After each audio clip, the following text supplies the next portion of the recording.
हम लोगों ने लास्ट वीडियो फिनिश किया था जहाँ पर गांधी जी की एंट्री होती है इंडिया में इन 1915। गांधी जी आपको सत्याग्रह मूवमेंट साउथ अफ्रीका में बहुत ही सक्सेसफुली लॉन्च करके उसको निभा कर वहाँ से आते हैं। वहाँ पर उन्होंने ब्लैक को जो राइट्स दिलाया, वाइट्स के ख़िलाफ़ लड़ाई लड़ी। अब वो इंडिया में आए, उन्हें लगा नहीं अब इंडिया के लिए भी कुछ करना चाहिए।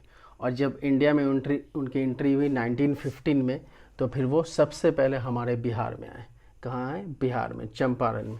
और चंपारण में यहाँ पर प्लांटेशन सिस्टम के ख़िलाफ़ जो किसान लड़ रहे थे, इंडिगो फार्मिंग जो उनसे ज़बरदस्ती कराई जा रही थी अंग्रेज़ों के ज़रिए, उनके साथ हो लिए, वहाँ पर किसानों को साथ दिया।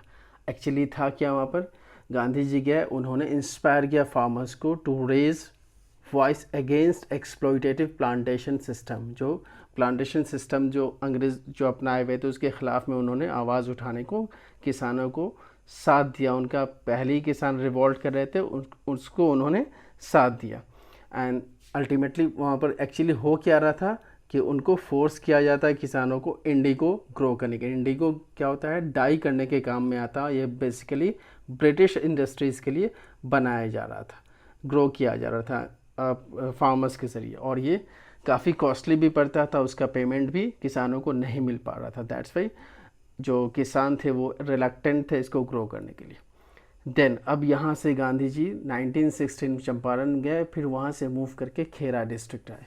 आप यहाँ देख सकते हो खेरा डिस्ट्रिक्ट इन गुजरात। ओके, यहाँ पर जो आपको किसान थे अगेंस्ट कह रहे थे आपको रेवेन्यू पेमेंट के। वो कह रहे थे कि फेमाइंस और एपिडेमिक्स के कारण हम उस सिचुएशन में नहीं है कि हम रेवेन्यू दे सकें।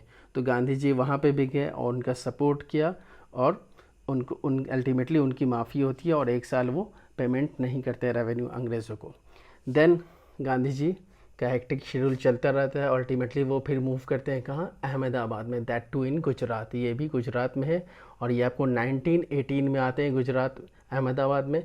यहाँ पर कॉटन मिल वर्कर का ये साथ देते हैं, कॉटन मिल वर्कर का साथ देते हैं और उन्हें समझाते हैं कि किस तरह से वो अपनी डिमांड को सामने रखें सत्याग्रह के साथ साथ। सत्याग्रह एक्चुअली उनकी जो थिंकिंग थी वो ये थी कि सत्याग्रह इनजस्टिस के ख़िलाफ़ जंग होता है और नॉन वायलेंस मीन्स से, इसमें वायलेंट आपको नहीं होना है।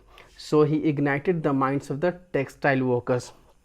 टेक्सटाइल वर्कर्स के माइंड को वो समझाते हैं, बुझाते हैं, उन्हें बताते हैं कि क्या करना है। अल्टीमेटली उन्हें 35% इंक्रीज़ होता है उनका वेज। ओके, सो ये सब चीज़ें हो गई। छोटे छोटे 3 जगह गांधी जी ने विज़िट किया। अब गांधी जी को लगा चलो कुछ और करते हैं, तो रॉलेट एक्ट पास हुआ था। रॉलेट एक्ट ने कहीं ना कहीं अंग्रेज़ों को इनॉर्मस पावर दे दिया था। और ये पास कहाँ हुआ था? इम्पेरियल लेजिस्लेटिव काउंसिल ने इसे पास किया था, and that too against the wishes of the Indians. और इसमें इंडियंस की सहमति बिल्कुल भी नहीं थी। क्यों नहीं थी? क्योंकि ये आपको पॉलिटिकल ऑर्गेनाइजेशन के ख़िलाफ़ में था, ठीक है। और ब्रिटिश के ख़िलाफ़ जो भी आप पॉलिटिकल ऑर्गेनाइजेशन करोगे उसके ख़िलाफ़ में ये था, ठीक है। तो ये क्या करता था, उसको दबाने के लिए, उस पॉलिटिकल ऑर्गेनाइजेशन को दबाने के लिए ब्रिटिश को बहुत ज़्यादा पावर दिया था। वो पावर कौन था भाई? क्या था? Sorry, it allows detention of political prisoners for 2 years without any trial. हम लोग जानते हैं ना, जब भी किसी को अरेस्ट करता है तो 24 घंटे के अंदर में एज इन आवर कंट्री उसे मजिस्ट्रेट कोर्ट में पेश करना होता है। बट ये 2 साल तक किसी भी कोर्ट में पेशी नहीं होगी, 2 साल तक आप जेल में सड़ते रहिए। तो गांधी जी ने देखा अच्छा मौका है मास मूवमेंट को एक जगह करने का, तो इन्होंने रॉलेट सत्याग्रह स्टार्ट किया। रॉलेट सत्याग्रह जैसे स्टार्ट किया वैसे वहाँ पर क्या हो गया, मार्शल लॉ इम्पोज कर दिया गया। बहुत बड़े लेवल पर इन्होंने स्टार्ट किया था, बहुत सारे लोग इनके साथ थे, तो मार्शल लॉ इम्पोज हो गया। वहाँ पे एक नया चेहरा आता है, जनरल डायर। जनरल डायर काफ़ी कुख्यात था, बहुत ही क्रूएल था। तो इसके ख़िलाफ़ में फिर उसके बाद एक ट्रेजिडी होती है, बहुत बड़ी ट्रेजिडी, जलियांवाला बाग, जो कि आप लोगों ने बहुत बार सुना होगा। ये होता कहाँ पे? अमृतसर में। ये एक्चुअली होता क्या है कि यहाँ पे बहुत सारे लोग, कुछ लोग सत्याग्रह के अगेंस्ट में बैठ के नॉन वायलेंस तरीके से वहाँ पर आपको एजिटेट कर रहे थे, और कुछ लोग बैसाखी का पर्व भी मनाने आए थे। तो सब लोग थे, ज़्यादातर बच्चे थे, औरतें भी थीं और कुछ बूढ़े बुजुर्ग भी थे। तो ये गया जनरल डायर, और इस वहाँ पर एक छोटा सा एंट्रेंस था, एंट्रेंस को इसने बंद कर दिया और खुलेआम इसने फायरिंग शुरू कर दी। और इस फायरिंग में बेचारे बहुत सारे बच्चे, बहुत सारे फीमेल्स और बहुत सारे बूढ़े मारे गए।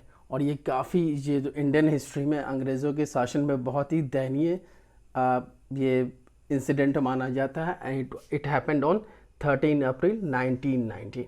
ये किसने किया था? जनरल डायर ने किया था। और वहाँ पर अपने सिपाहियों को कह दिया फायर ओपन करो, और उनको भागने की भी कोई जगह नहीं थी वहाँ के लोगों को।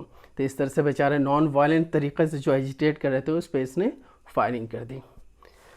अब जो इंडियंस थे वो गुस्से में आ गए। उन लोगों ने जगह जगह पे पुलिस को परेशान करना शुरू किया, पुलिस स्टेशन को जला दिया, बाकी बहुत सारे पब्लिक जो भी प्लेसेस थे उसको वहाँ पर दंगे वगैरह होने लगे। तो गांधी जी को लगा कि अब कंटिन्यू करना सही नहीं हो गया। दैट्स वाई गांधी जी ने क्या किया, इस सत्याग्रह को विथड्रॉ कर लिया।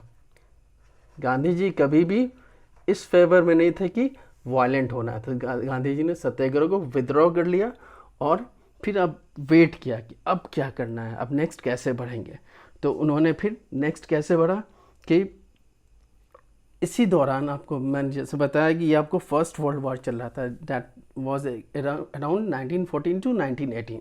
और इसी दौरान क्या होता है, ओटोमन एम्पायर में जो खलीफा होता है वो खलीफा था, ठीक है, वो सारे मुस्लिम जो थे।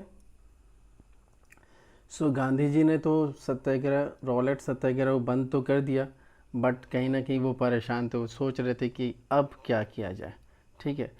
तो इसी दौरान आपको जो अंग्रेज़ फर्स्ट वर्ल्ड वॉर लड़ रहे थे वहाँ पर टर्की में ओटोमन एम्पायर को इसने हराया, ठीक है। और उस बीच में जो सारी दुनिया की जो मुस्लिम कम्युनिटी से वहाँ के वो वहाँ का जो हेड था उसको खलीफा मानते थे, और खलीफा को भी अंग्रेज़ों ने काफ़ी ह्यूमिलिएट किया था।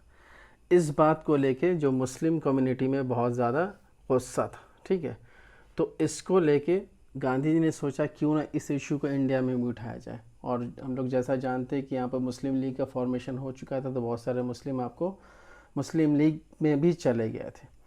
But Gandhi ji wanted a mass movement, वो चाहते थे कि मास एजिटेशन हो ताकि अंग्रेज़ों पर फ़र्क पड़े।